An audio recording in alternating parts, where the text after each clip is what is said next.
Somalia, al este de África. Las fuerzas especiales de Estados Unidos llevaban a cabo un ataque repentino en el corazón de Mogadiscio. ¡Vamos, vamos, vamos! Nos haremos con el control de este sitio en una semana. Somos Delta, somos Rangers, somos SEALs. Podemos con esto y mucho más. 2 helicópteros Black Hawks fueron derribados por una milicia hostil. Llegados a aquel punto, todos nos dimos cuenta de que nuestra misión había cambiado. 99 soldados estadounidenses se vieron repentinamente atrapados en la ciudad cuando soldados somalíes armados los rodearon.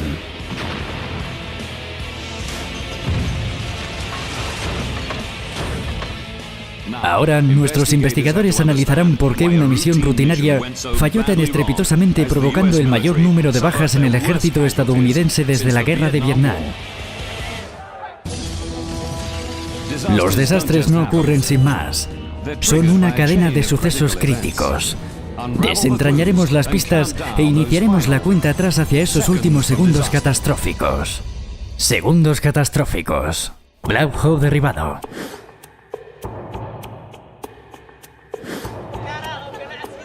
3 de octubre de 1993.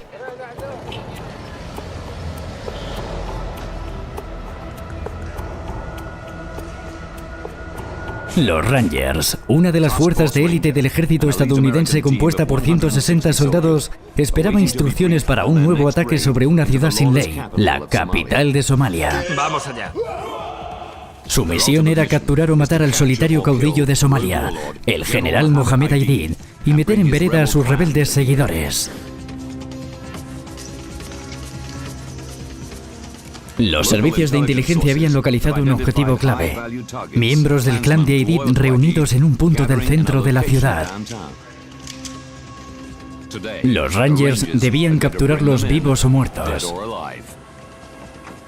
15 horas 32 minutos. Desde su base en el aeropuerto de la ciudad, los helicópteros Black Hawk y Little Bird despegaron con los mejores soldados Ranger y Delta a bordo.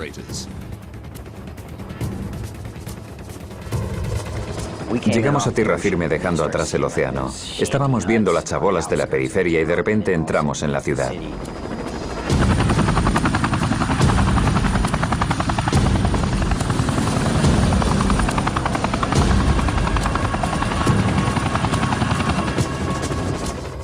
En el Black Hawk Super 6-4 se preparaban para el asalto.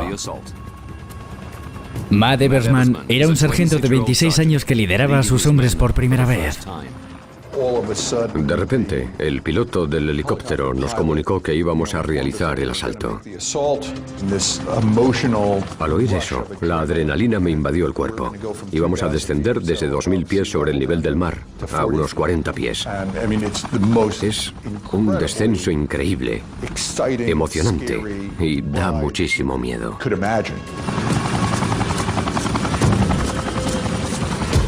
El objetivo del asalto era un edificio de 3 plantas en el corazón hostil de Mogadiscio. El equipo de asalto espera completar la operación en unos 30 minutos. Nuestro plan era establecer un cordón alrededor del edificio para que los Delta pudieran llegar en helicópteros más pequeños, de modo que ellos se colocaran justo encima del edificio para que nosotros pudiéramos entrar y capturar a esa gente. 15 horas y 42 minutos. Una vez en posición, los Rangers descendieron rápidamente por una cuerda de los Black Hawks. Estaban divididos en 4 equipos o pelotones conocidos como chocks. Cada uno de ellos se ocupaba de una esquina del edificio. El problema era que no se veía nada. Estaba todo lleno de suciedad y polvo. El helicóptero estaba completamente rodeado de remolinos de polvo. Se vislumbraban algunos tejados, pero no sabíamos nuestra posición exacta. Mientras, en el helicóptero del Chop número 4... El piloto dijo: estamos en una posición errónea. Aún no hemos llegado a donde os íbamos a dejar. Pero aún así, nos hicieron bajar por una cuerda desde el helicóptero. Los Rangers del Chop número 4 tendrían que moverse a la posición correcta cuando llegasen al suelo.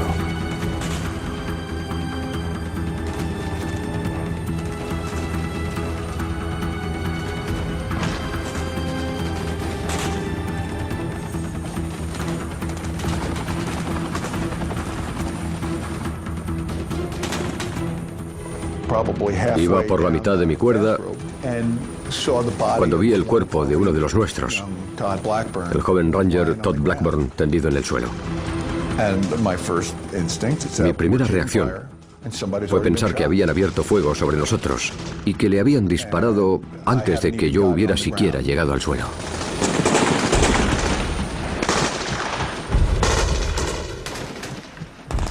La baja hizo que les fuera imposible realizar ningún movimiento.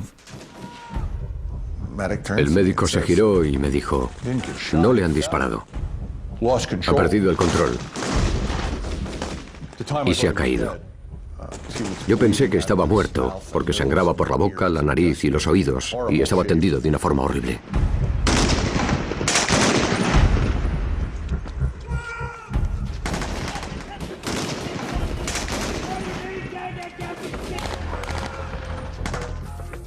El Shock número 4 tenía que llegar al edificio del objetivo para proteger al resto de los Rangers, pero estaban inmovilizados una manzana más al norte.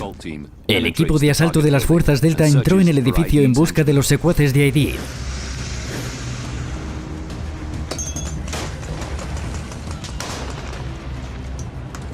Al mismo tiempo, un gran convoy de extracción llegaba al edificio. Su tarea consistía en llevar a todos de vuelta a casa, tanto a los Delta y a los Rangers como a los prisioneros.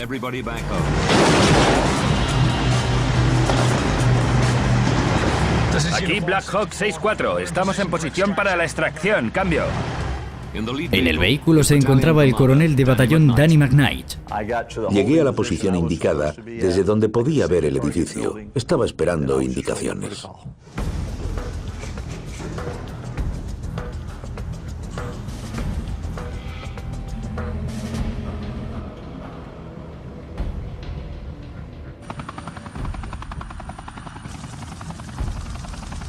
Los Black Hawks ofrecían vigilancia y apoyo armado, pero eran ellos los que recibían disparos. El Black Hawk Super 6-5 estaba pilotado por Jerry Iso. Oía cómo pasaban las balas a los lados del helicóptero cuando de repente escuché dos explosiones atronadoras. El resto de helicópteros estaba maniobrando, dando bandazos e intentando esquivarlas, pero a veces no puedes esquivar todas las gotas de lluvia cuando llueve. 16 horas. 23 somalíes ya habían sido capturados, incluyendo 2 de los mayores secuaces de ID.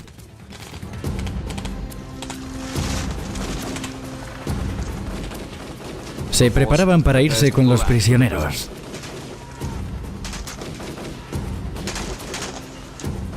Tres vehículos se dirigían hacia el norte con el convoy de extracción para encontrarse con el Shock 4, donde Tom Bradbar yacía herido.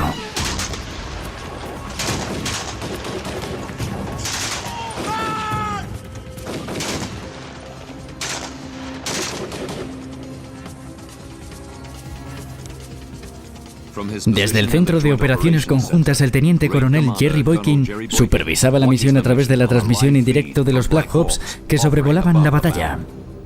Coronel McKnight, adelántese y recoja a los detenidos para llevarlos a la base. Recibido.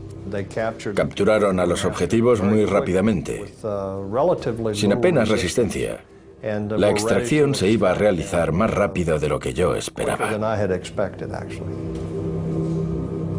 La misión había finalizado. Ya estábamos pensando en irnos a casa. Éramos veteranos y lo habíamos hecho en tiempo récord. Me preguntaba si nos iban a dar una insignia. Pensé, es hora de volver a casa. Pero mientras los equipos de asalto esperaban la señal para la retirada, más somalíes llegaban al área de combate. Estaba lejos, pero llegué corriendo. Vi a muchísima gente herida, un panorama de desastre total. Era una masacre. Había cadáveres por todas partes. La destrucción no solo me afectó físicamente, sino también psicológicamente. Ver aquello con mis propios ojos. Estábamos en plena batalla, una batalla difícil. Podía oír Todo tipo de sonidos ensordecedores.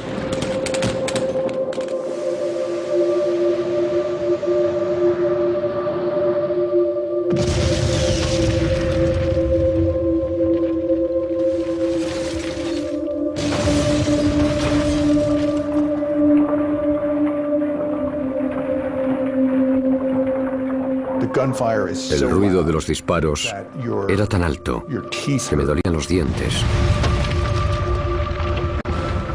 Me dolían los oídos. Me dolía la mandíbula. Nunca jamás había tenido esa sensación antes. Ese día, la intensidad de la batalla fue altísima.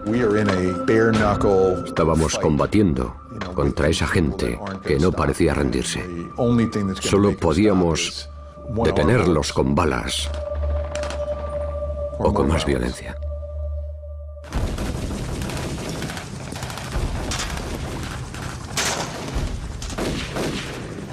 En el aire los Black Ops también tenían problemas. Aquella zona resultaba cada vez más peligrosa.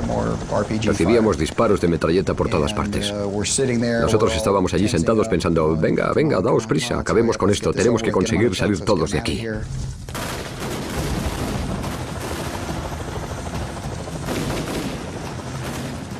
...16:20.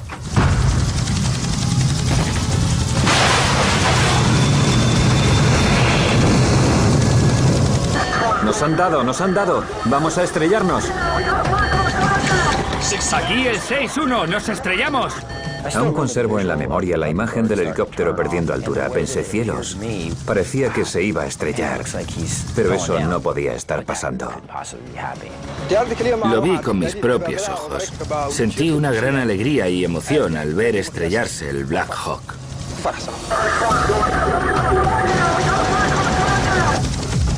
Miré hacia arriba y vi cómo salían disparadas partes de la cola de Black Hawk. Y el helicóptero daba vueltas.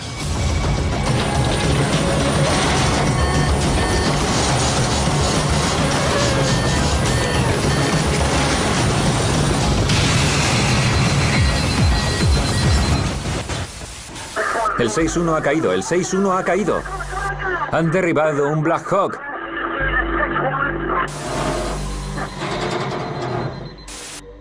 En aquel momento todos supimos que la misión había cambiado. El Black Hawk se estrelló 3 manzanas al noroeste del edificio. Una multitud de somalíes se aproximó corriendo al lugar del desastre.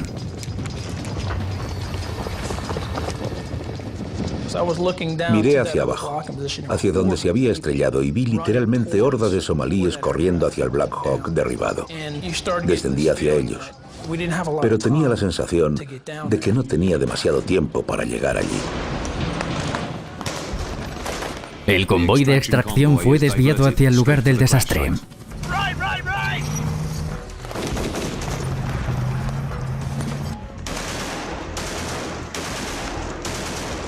De camino recogieron a algunos de los miembros del Shock número 4 que estaban fuera de posición. Hay víctimas en este punto. Cambio. El coronel McKnight se subió a su Humvee.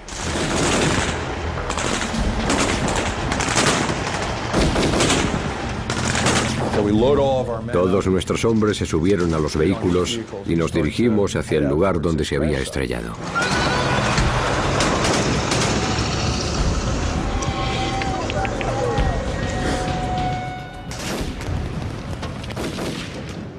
Los soldados del Shock número 2 se dirigieron a pie hasta el lugar del siniestro por la seguridad del convoy de extracción.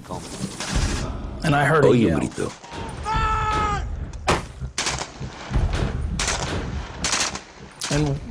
Acababa de ver a Earl Fillmore, un Delta al que habían disparado en la cabeza, mientras que otro disparo había alcanzado al teniente Legner en la espinilla.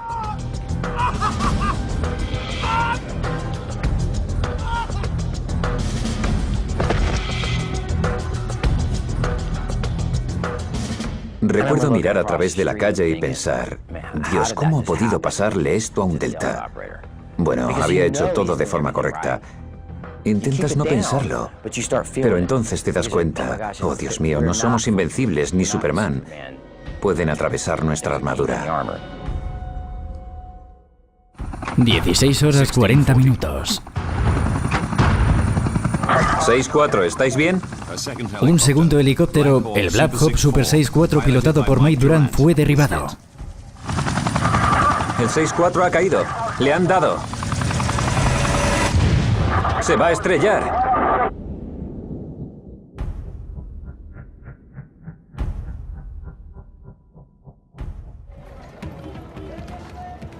Una multitud hostil empezó a acercarse al lugar donde había caído el segundo helicóptero. Cayó a unos 1800 metros del primer helicóptero. Habíamos mandado a todo el mundo al punto en que se encontraba el primer helicóptero.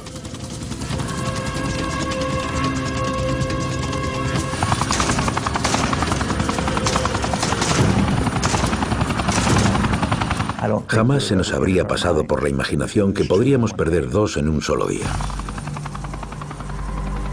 Dos tiradores Delta que proporcionaban apoyo para abrir fuego desde otro helicóptero pidieron que se les llevara al lugar donde se estrelló el segundo helicóptero para proteger así a la tripulación herida.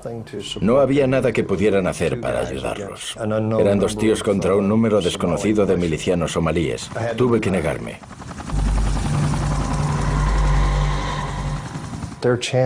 La probabilidad de que salieran vivos no era muy alta.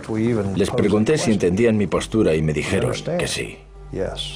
Pero a medida que los somalíes se acercaban al lugar del desastre, el teniente coronel Boykin se dio cuenta de que no le quedaba otra opción. Llevámoslos. Necesitaba dar algo de tiempo a los soldados heridos.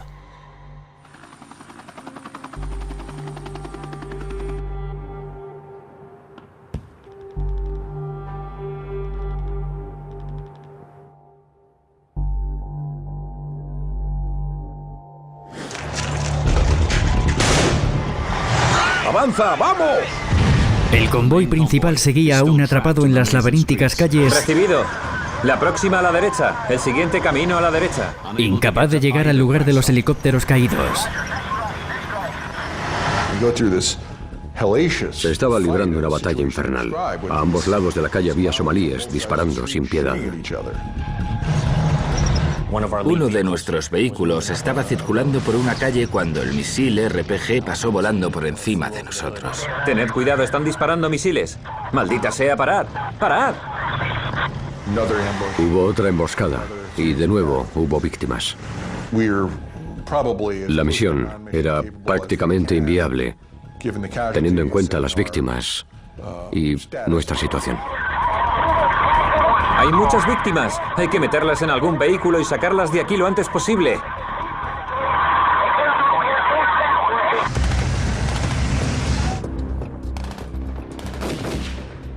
El convoy gravemente deteriorado abandonó la búsqueda del primer Black Hawk derribado para intentar volver de nuevo a la base estadounidense.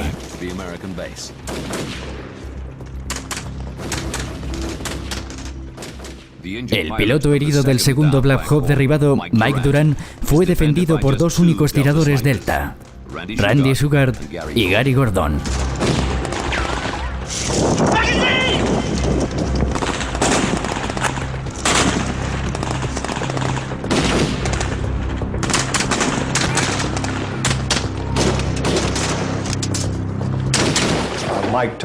Mike nos dijo más tarde que Randy Shugart gritó: "Gordy, me han dado", y luego su arma quedó en silencio.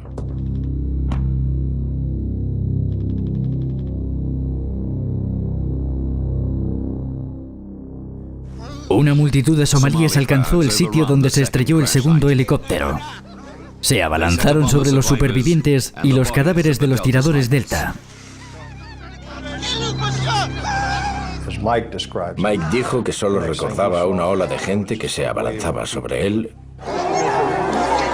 y que le dejaron inconsciente.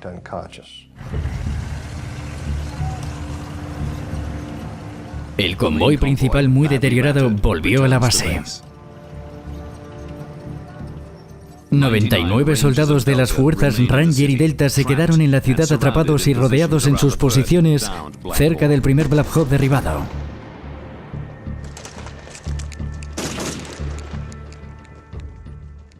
A medida que caía la noche, los hombres se vieron obligados a buscar refugio entre las calles enemigas.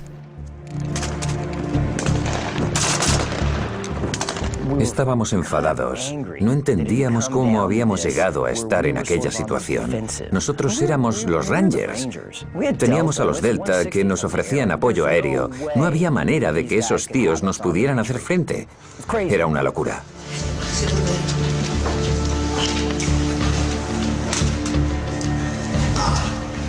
Si hubieran lanzado una sola granada en aquella habitación, todos habríamos muerto.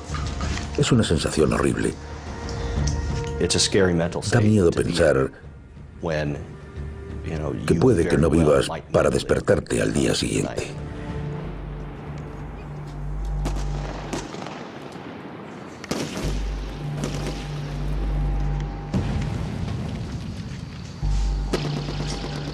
Miles de milicianos somalíes lanzaban olas de ataques contra las posiciones de los Rangers. En un intento desesperado para frenar a los somalíes llegaron helicópteros Little Bird.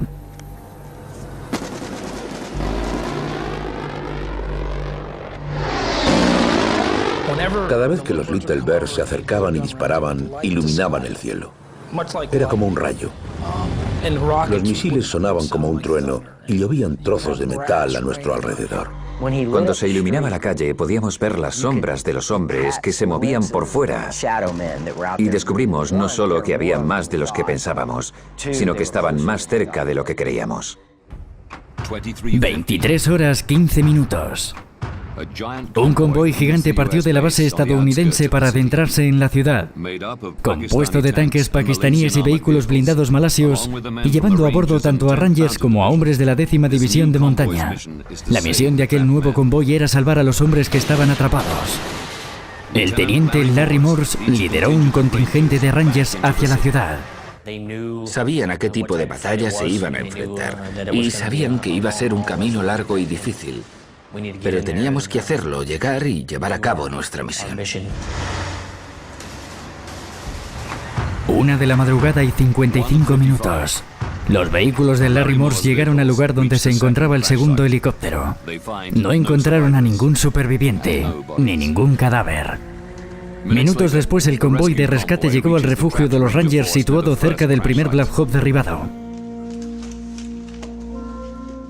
Mientras subían al vehículo a los muertos y heridos, el equipo de rescate intentaba liberar el cuerpo del piloto Cliff Welcott. Tenían que subir a los heridos al vehículo, y eso llevó su tiempo. Colocaron los cadáveres encima del coche. Ya estaban muertos, no podían sentir ningún dolor. Sorprendentemente, todo se quedó muy en calma. No se oía ningún disparo. De repente, se reabrió el fuego. Había unos 8 hombres dentro del vehículo, todos heridos, llenos de sangre y sudor. Me di la vuelta y grité: «Vamos, tío, pisa a fondo, salgamos de aquí». Lo que no sabía era que aún estaban intentando rescatar el cadáver de Cliff Walcott.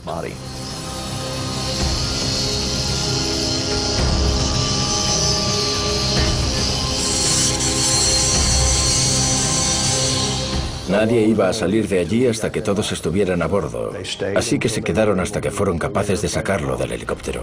5 de la mañana y 42 minutos. El convoy de rescate estaba finalmente listo para partir. Pero en los vehículos estaban tanto la división de la 10ª División de Montaña como las fuerzas de Naciones Unidas, además de todas las víctimas. De modo que no había espacio para todos los Rangers. Los pocos Rangers que no se encontraran heridos tendrían que viajar a pie. Fue una locura. En teoría íbamos a correr al lado del vehículo para que nos protegiera. Pero en cuanto recorrimos la primera manzana, el vehículo nos dejó atrás. Los soldados Rangers y Delta tuvieron que correr lo que se conoce como la milla de Mogadiscio hasta llegar al estadio de fútbol protegido por Naciones Unidas. Milagrosamente no hubo ninguna baja más. Vi cómo llegaba a la pista un camión de 5 toneladas, cargado de cadáveres y de heridos.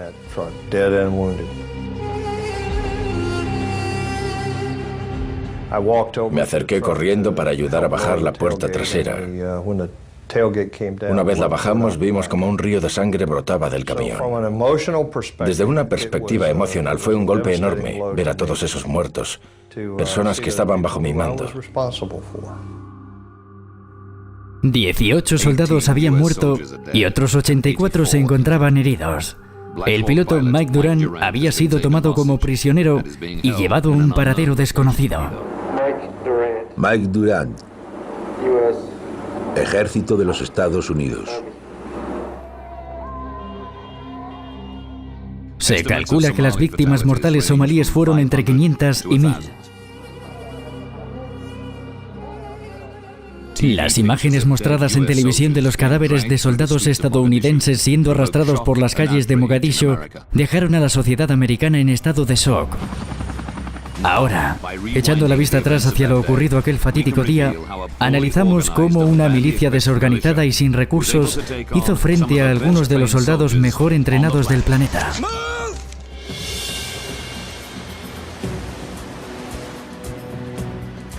Las tropas estadounidenses fueron destinadas a Somalia en misión humanitaria como parte de las fuerzas de las Naciones Unidas en marzo del año anterior.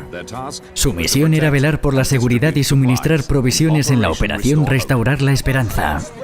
Solo queremos asegurarnos de que la gente no asalta los camiones para robar la comida. Cada vez hay más revueltas, por lo que es necesario que proporcionemos seguridad.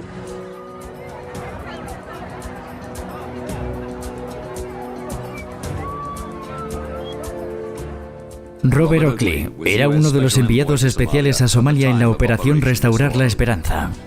Las fuerzas militares de la operación Restaurar la Esperanza habían demostrado que podían afrontar cualquier desafío rápidamente, de forma imparcial.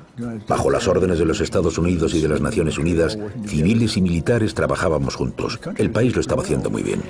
Pero en agosto de 1993, la misión dio un giro tras el cambio de presidente en la Casa Blanca. Ahora, en vez de velar únicamente por la seguridad y ofrecer víveres, las tropas estadounidenses debían capturar a un hombre al que consideraban una gran amenaza. Ya no solo iban a ayudar, sino a estabilizar el país. Nos desplegamos por Somalia en Mogadishu, su capital, para capturar y finalmente poder llevar ante la justicia al líder de un famoso clan, Mohamed Farah Aidid. El pueblo americano quería saber por qué esta nueva misión había terminado en desastre. ¿Y por qué los somalíes habían tomado al piloto Mike Duran como rehén? Oakley fue enviado de nuevo al país tras lo ocurrido el 4 de octubre y fue un elemento clave en la liberación del piloto Mike Duran. Hoy por fin liberaremos a uno de nuestros hermanos Ranger. Brindemos por él. Oakley cree que toda la estrategia de captura de Aidid falló desde el primer momento. Si lo hubieran capturado, otro habría ocupado su lugar y la lucha habría sido aún peor. Estados Unidos y Naciones Unidas le dejaron claro a Aidid que él no formaría parte del futuro de Somalia. Una vez que perdió la esperanza, que le quedó claro que Estados Unidos y Naciones Unidas no tolerarían que estuviera al cargo de Somalia, dijo, bueno, tendré que hacer otra cosa para llamar su atención. Ese es un sentimiento muy humano, no solo somalí. Yo soy parte de mi pueblo, que sufre y mata. Lo comparto con ellos. Mark Bowden, autor del bestseller Black Hawk derribado, entrevistó a muchos de los soldados Ranger y Delta que estuvieron allí aquel día, así como a miembros de la milicia de Aidid. Creo que la población de Somalia seguía dividida en la primavera de 1992. Había muchos que agradecían la presencia de Naciones Unidas, que tenían esperanza. Cuando llegaron a mi país para ofrecernos ayuda, les dimos la bienvenida y los recibimos con flores. Pero en el verano de 1993, este escenario de división entre somalíes llegó a su fin tras los fatídicos acontecimientos de julio que hicieron que el pueblo se uniera dejando a un lado los clanes. Naciones Unidas ordenó rodear un edificio en el que se encontraban reunidos los líderes de varios clanes debatiendo si apoyarían o no a Aidid en su lucha contra Naciones Unidas. Naciones Unidas estaba decidida a castigar a la milicia de Aidid por haber asesinado a 24 miembros de las fuerzas de paz pakistaníes el mes anterior. Y aquella reunión de clanes parecía la oportunidad perfecta. Osman Ato era entonces el principal patrocinador económico de Aidid. Recuerda con detalle el asalto de aquel día. Aparecieron los helicópteros y empezaron a disparar. No había ningún alijo de armas, como afirmaron. Desafortunadamente asesinaron a 73 o 72 ancianos. Desconocedores de la floreciente tensión, las fuerzas de élite Ranger y Delta aterrizaron allí 6 semanas más tarde. Sus operaciones en la ciudad no hicieron más que acrecentar la ira del pueblo de Mogadiscio. No estábamos allí para dar alimento.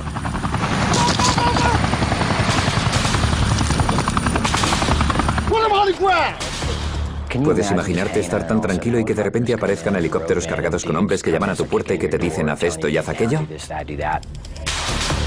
No me sorprende que no nos quisieran allí. Con una tensión cada vez mayor respirándose en las calles de Mogadiscio, cualquier operación de los Rangers requería una planificación precisa. Robin Olfolds era uno de los soldados más jóvenes en el cuerpo de los SAS, las Fuerzas Especiales Británicas. Es veterano en innumerables ataques del IRA en las calles de Irlanda del Norte. Y formó parte en la misión de rescate de rehenes en Irán de 1980. Olfolds considera que frente a este panorama de creciente hostilidad, se cometieron una serie de errores tácticos, comenzando por el propio plan de ataque. El plan de ataque al edificio fue muy simple. Los helicópteros Black Hawk aterrizaron. Rápidamente descendieron los Rangers y se hicieron con 4 esquinas diferentes que rodeaban el edificio.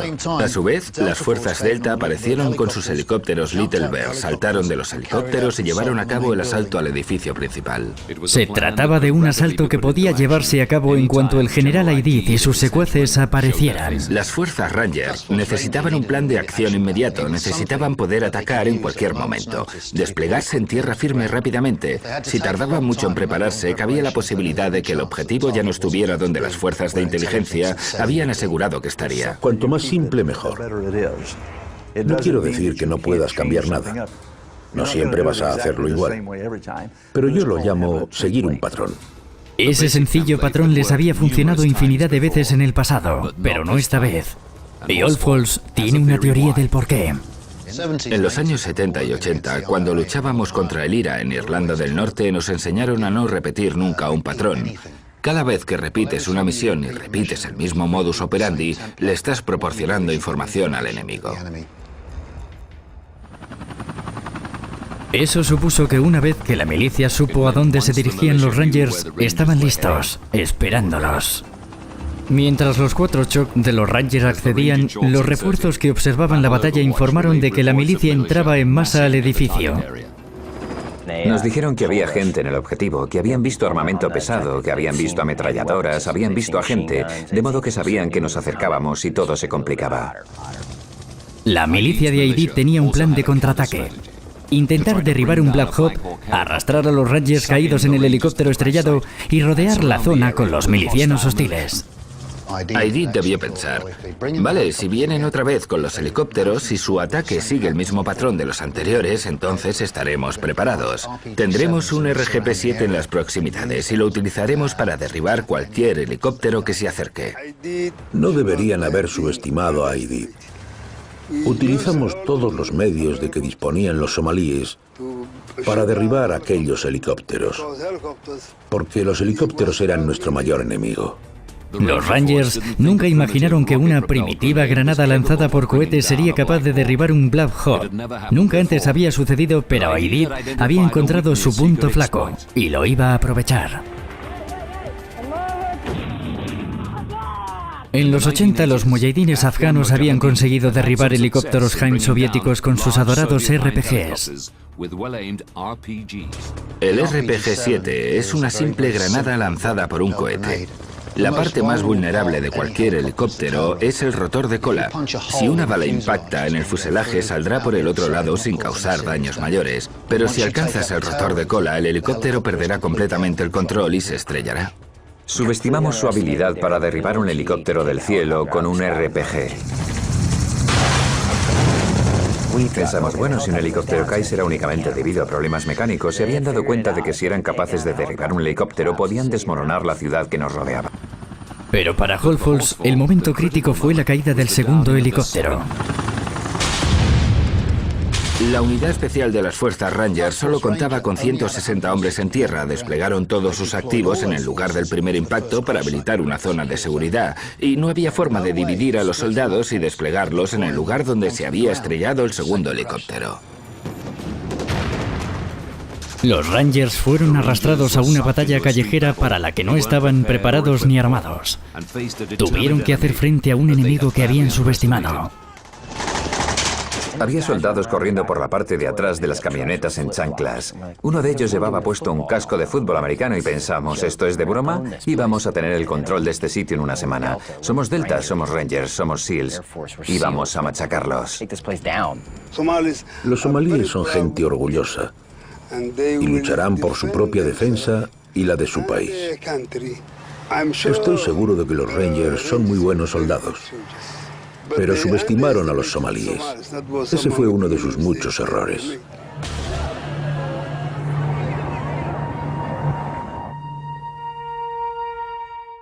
La pequeña fuerza de asalto se vio en lugares aislados en una ciudad rodeada por una milicia que conocía aquellas calles de memoria. Si miramos la zona de ataque, por ejemplo, podemos ver que los edificios están apiñados en un bloque denso. Lo más seguro es que las calles sean tan estrechas que solo quepa un vehículo por sus carreteras, lo cual implica que puedan tirar granadas, abrir fuego contra ti y que caiga rápidamente en una emboscada. Y una vez que llegas allí es muy fácil perderse. Las batallas callejeras son una de las etapas donde se registran más bajas en cualquier conflicto. La mayoría de generales evita los combates en la ciudad. Mogadiscio ha vivido casi en permanente conflicto desde que en 1991 el presidente Said Barret fue derrocado. No hay forma de gobierno efectiva, ni policía, ni infraestructuras, lo que deja como resultado las calles como campos de batalla. Cada puerta, cada ventana, cada callejón supone una amenaza. Luchan en la oscuridad, donde todo supone un posible enemigo. Los árboles son el enemigo, la arena. Esos chicos no pueden luchar contra alguien que conoce bien el terreno.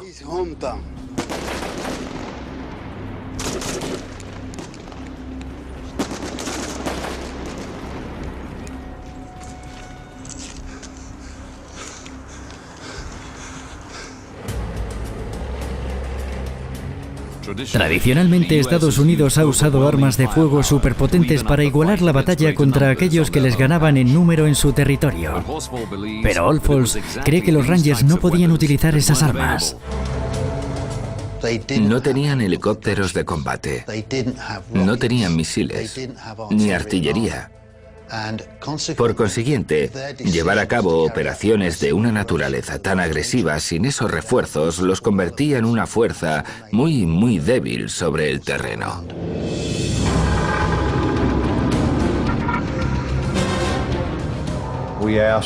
Pedimos el helicóptero de combate AC-130. Confiábamos en él y sabíamos que si nos metíamos en algún problema, ese helicóptero sería un factor decisivo. Pero se nos denegó.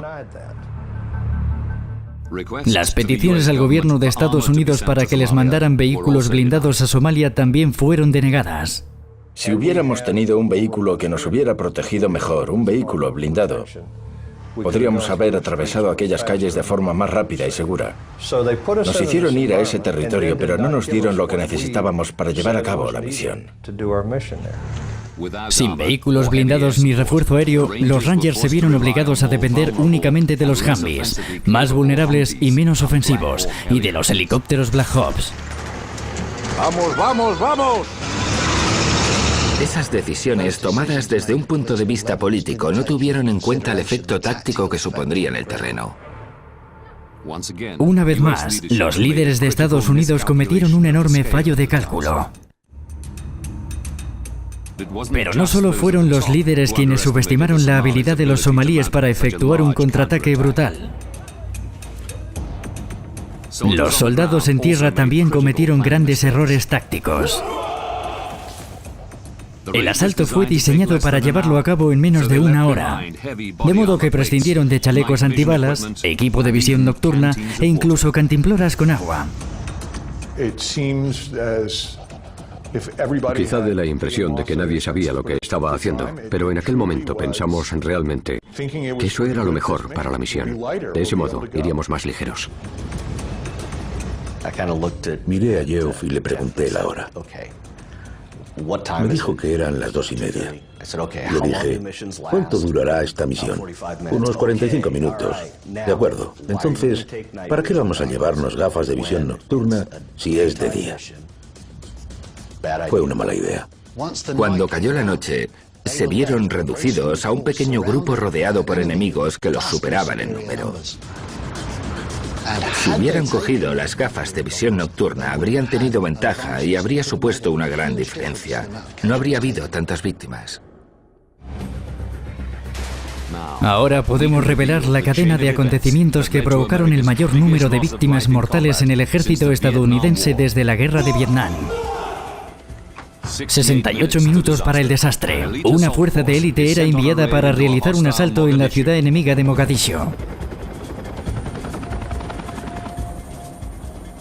Subestimando a los somalíes, siguieron el mismo patrón utilizado en ataques previos. ¡Vamos, vamos, vamos!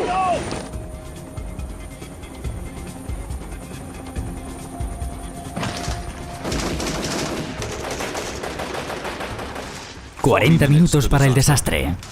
Debido a una pobre planificación, tenían que hacer frente a un enemigo enfurecido que conocía su llegada. 20 minutos para el desastre. Los somalíes cargaban deliberadamente contra los helicópteros Black Hawk lanzando granadas RPG. El 64 ha caído. Las tropas defendían los helicópteros derribados. Segundos para el desastre. El 6-4 ha caído. El segundo Black Hawk era derribado. Los soldados en tierra no podían defender ambos lugares y se vieron arrastrados a una batalla en las calles que no podían ganar. Lo que comenzó con una misión rutinaria acabó en una lucha desesperada por sobrevivir. 18 soldados yacían muertos mientras otros 84 estaban seriamente heridos.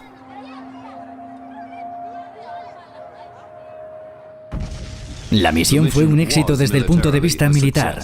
El objetivo fue capturado y se infligió un gran daño a la milicia de Aidid. Pero las bajas de los Rangers y las fotos que aparecieron en televisión de los cadáveres siendo arrastrados por las calles obligaron a retirar las tropas estadounidenses de Somalia. Cuando envías a un grupo de soldados estadounidenses a un lugar como Somalia, un país que la mayoría de americanos ni podía situar en un mapa en 1993, con la idea de que van en misión humanitaria cumpliendo órdenes de Naciones Unidas, no hay mucho lugar para la tolerancia ante la pérdida de vidas en una misión como esta. La repentina retirada dejó un sabor amargo en los Rangers. Creo que no habrá ningún Ranger que no se marchara de allí con un sentimiento de decepción ante la retirada. Ese momento en concreto, de aquel día en concreto, fue una equivocación. Es muy duro mirar a los ojos al padre de un soldado muerto en combate y tratar de encontrarle algún sentido por qué sucedió aquello. Nunca supimos que íbamos a dejar Mogadiscio y siempre nos arrepentiremos de no haber podido cumplir nuestra última misión, capturar a Mohamed Aidid. A pesar de lo preparados que estamos, alguien puede morir. Pueden asesinarnos, pueden hacernos daño, podemos resultar heridos y siempre puedes perder a alguien. Cuando vas a la guerra todo esto puede pasar. Más vale ser consciente de ello cuando eres soldado. Saber que lo que haces es por ti y por tu país. Somalia sigue siendo un campo de batalla de clanes rivales en el que el hambre hace estragos. A pesar de la intervención continua de las Naciones Unidas y la Unión Africana, parece que aún no se divisa en el horizonte la solución a los problemas que sufre esta nación.